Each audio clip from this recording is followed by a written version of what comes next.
Super star Rajinikanth தலைவர் அவர்களுக்கு கோவாவில் நடைபெறும் இன்டர்நேஷனல் பிலிம் ஃபெஸ்டிவல் அந்த நிகழ்வில் பாத்தீங்க அப்படின்னா சிறப்பு விருது வழங்குவதாக ஒரு அறிவிப்பு வெளியிட்டிருக்கு. அதுல தலைவர் கலந்துகிட்டு அந்த விருதை வாங்கிக்க போறாரு.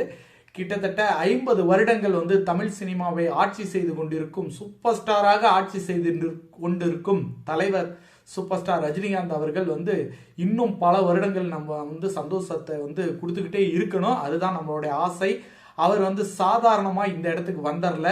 எல்லாரும் ரொம்ப சாதாரணமா பேசிடுறாங்க. ஆனா சாதாரணமா இந்த இடத்துக்கு தலைவர் இந்த இடத்துக்கு வரவே இல்லை. சாதாரணமான உழைப்பும் இல்லை, கடினமான உழைப்பு, கடினமான போட்டி அத்தனையும் கடந்து தன்னுடைய சூப்பர் ஸ்டாருங்கிற அந்தஸ்தை இன்று வரை தொடர்ந்து தக்க வச்சு கொண்டிருக்கார். அது மட்டும் இல்லாம அவர் மட்டும் இல்லாமல் அவருடைய படத்தை வெளியிடும் தியேட்டர் உரிமையாளர்களும் சரி, தயாரிப்பாளர்களுக்கும் சரி, எந்த விதத்திலையும் பெரிய அளவுக்கு நஷ்டம் ஏற்படாமல் எல்லோரையும் மகிழ்ச்சியாகவும் சந்தோஷமாகவும் வைத்து கொண்டிருக்கிறார். அதுவும் இல்லாமல் தமிழ் சினிமா மட்டும் இல்லாமல் தமிழக அரசியலிலும் சரி சூப்பர் ஸ்டார் என்னைக்குமே ஒரு முக்கியமான ஒரு இடத்துல என்னைக்குமே இன்னைக்கும் இருந்துட்டு இருக்காரு, என்னைக்குமே இருந்துட்டு இருக்காரு.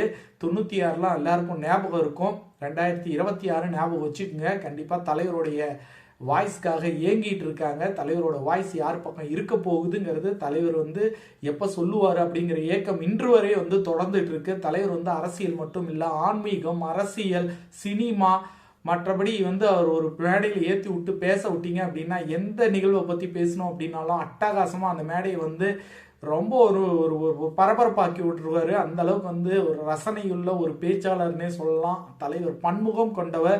அவருக்கு இந்த விருது வழங்குறது பாத்தீங்க அப்படின்னா மிகப்பெரிய பெருமை.